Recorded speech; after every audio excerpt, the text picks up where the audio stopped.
Hi hello నమస్తే welcome to మనం TV. నేను మీ చార్మి. ఈరోజు మనతో పాటు ప్రస్తుతం ప్రముఖ ఆస్ట్రో న్యూమరాలజిస్ట్ రెహమాన్ గారు ఉన్నారు. ఆయనతో మాట్లాడు. నమస్కారం సార్. నమస్తే అమ్మా. సార్, మీరు ఏ ఏ శాస్త్రాలను ఉపయోగిస్తారు సార్? నేను ఫస్ట్ ఆస్ట్రాలజీ చార్ట్ చూస్తానమ్మా. మన లైఫ్ 80 to 90% మన జాతక చక్రం ప్రకారమే జరిగిద్దమ్మా. ప్లస్ న్యూమరాలజీ ప్రకారం అసలు పేరు బాగుందా లేదా, పేరు బలం అంటారు. పేరు బాగుంటే లైఫ్ బాగుంటుంది, పేరు బాగోకపోతే లైఫ్ చాలా ఇబ్బందిగా ఉంటుంది. సో పేరు ఎలా ఉన్నది, అలానే చెయ్యి చూస్తాను. చెయ్యి చూసి కూడా అద్భుతమైన విషయాలు చెప్పచ్చు. అలానే ఫేస్ రీడింగ్, ఒకరిని చూస్తే పెట్టబుద్ధి అయింది, ఒకరిని చూస్తే కొట్టబుద్ధి అయింది అని ఆ ఫేస్లో కూడా మన 100 years మన లైఫ్ తెలుస్తూ ఉంటుంది. అదేవిధంగా signature is the most important in the life. ఎలా సంతకం పెడుతున్నాం ఏంటి, దాని మీదే మన హెల్త్ ప్రాబ్లమ్స్, మన లీగల్ ప్రాబ్లమ్స్ అన్నీ తెలిసిపోతుంటాయి. ఓకే. తర్వాత marriage date is the most important in the life. First date of birth అయితే దాని ప్రకారం మన లైఫ్ జరిగేది అయితే, second date of birth is the marriage date. పెళ్ళికి ముందు ఎవడైనా ఎట్లయినా బతికిపోతాడు. ఆ పెళ్లి దగ్గర నుంచి అసలు ప్రాబ్లమ్స్ అనేవి ఉంటాయి. అంటే మ్యారేజ్ డేట్ బాగాలేకపోతే ఇలా ప్రాబ్లమ్స్ వస్తాయి. మ్యారేజ్ డేట్ కూడా బాగుంటే లైఫ్ బాగుంటుంది. సో మ్యారేజ్ డేట్ ఎలా ఉంది, ఇలా ఆస్ట్రాలజీ, న్యూమరాలజీ, పామిస్ట్రీ, గ్రాఫాలజీ ఎలా రాస్తున్నారు, ఈ రాసే విధానాన్ని బట్టి కూడా వాళ్ళ యొక్క మైండ్ సెట్ అనేది తెలిసిపోతుంటుంది. అలానే face reading, signature analysis, marriage dates, ఇలా ఇన్ని శాస్త్రాలు చూస్తాను. నేను చూసి ఒక అద్భుతమైనటువంటి రిజల్ట్స్ ఇవ్వటం జరుగుతుంది.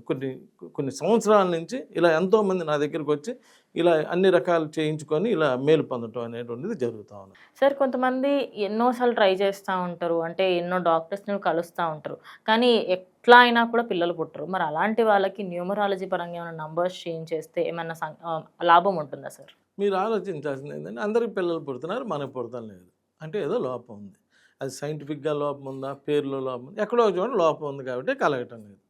ఈ రోజున మీరు రోడ్డు మీదకి వెళ్తే ఎన్ని స్కూల్స్ ఉన్నాయో నాకు తెలియదు, కానీ అన్ని సంతాన సాఫల్య కేంద్రాలు అని చెప్పి పెద్ద పెద్ద బోర్డులు పెట్టేశారు. అలా రీజన్ ఏంటంటే సంతానాలు కలగటం లేదు కాబట్టి ఇబ్బంది పడుతున్నారు. మీరు మీ డాక్టర్ సలహా తీసుకోండి, వద్దని నేను అంటున్నా. మీ డాక్టర్ సలహా మీరు తీసుకొని అయినా కానీ సంతానం కలగకపోతుంటే అసలు ఎందుకు కలగటం లేదు అనేటువంటిది ఈ విధంగా కూడా ఆస్ట్రాలజీ, న్యూమరాలజీ ప్రకారంగా కూడా తీసుకోండి. తీసుకున్నప్పుడు ఇప్పుడు సపోజ్ 10 ఏళ్ళు అయింది పెళ్ళయ్యి, పిల్లలు లేరు అనుకోండి. పిల్లలు లేనప్పుడు మీరు నా దగ్గరికి వస్తే ఇలా సంతానం లేదండి అని చెప్పారు. చెప్తే నేను ఒక నంబర్ ఇచ్చి, ఈ నంబర్ చదవండి అమ్మా, మీ ఫోన్లో ఈ నంబర్ 46 అనే నంబర్ చదవండి అని చెప్తా.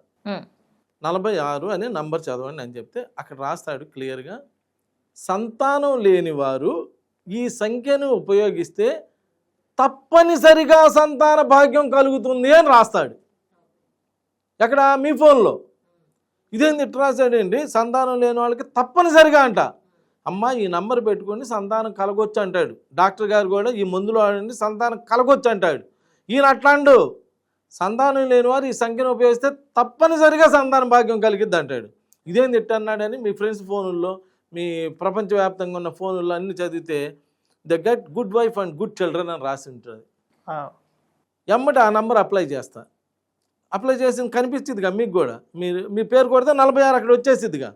ఇంతకుముందు 48 ఉందనుకోండి అమ్మ, 48 మీరు చదువుకుంటారు, పిల్లలు లేరనేది తెలిసిపోతుంది. నేను కరెక్ట్ చేసి మేము కొట్టినప్పుడు ఏదో వచ్చిందిగా నంబరు, ఆ 46 నెంబరు సెట్ చేసి చదివిచ్చిందే పెడతా. ఎమ్మడే 1 year 2 years పిల్లలు కలిగేసి, సార్ నాకు పిల్లలు పుట్టారండి, ఆ పిల్లల పేర్లు పెట్టండి, లేదా డెలివరీ డేట్లు ఇవ్వండి, ఇలా మీరు మాకు దేవుడు అండి, అసలు సంతానం లేదని అందరూ అన్నారు, కలిగారండి అని ఇలా చెప్పుకునే వాళ్ళు ఎంతోమంది. ఇలాంటివి అసలు ఇది నేను అనేది ఏంటంటే, మళ్ళీ నేను కూడా చక్కగా చెబుతున్న విషయం ఏంటంటే, ఒకవేళ సంతానం లేదని వచ్చారమ్మా, ఒకవేళ కలగలేదు అనుకుందాం, నా దగ్గరకు వచ్చినా కలగలేదు అనుకుందాం, ఇప్పుడు కలగల అప్పుడు కలగల, మహా అయితే ఫీజు పోయింది. కలిగితే ఫ్యామిలీ సెట్ అయిపోవాలి, లైఫ్ సెటిల్ అయిపోవాలి, వంశం నిలబడిపోవాలా, అది ఆలోచించండి. ఈయన దగ్గరికి వెళ్తే పుడతారా లేదా వద్దమ్మా, పోనీ ఫీజు మళ్ళీ సంపాదించుకోవచ్చు, ఏంది 1000 రూపాయలు 2000 అయింది, ఎంతలో సంపాదించవచ్చు, వెళ్ళండి, వంశాన్ని నిలబెట్టేస్తుంది, వంశాలు నిలబడిపోతాయి. అంతకన్నా ఏం కావాలి లైఫ్లో. అందువల్ల అలా చేసుకోండి అమ్మ, చాలా బాగుంటుంది. నమస్కారం.